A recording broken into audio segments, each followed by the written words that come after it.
Pa moj život prije operacije sa konstantnim naočalama i lećama, pa stavi, pa skini, pa zaboraviš, pa si čorav.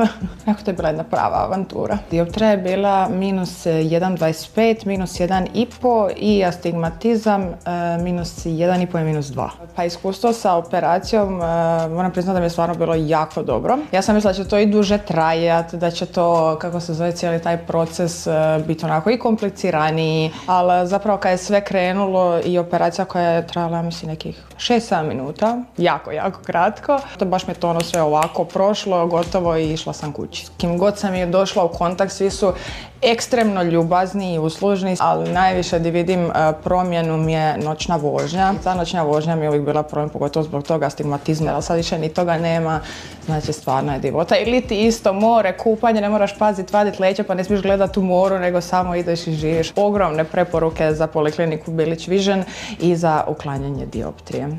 I sad se više ne možeš izvlačiti, znači, najme nisam te vidjela.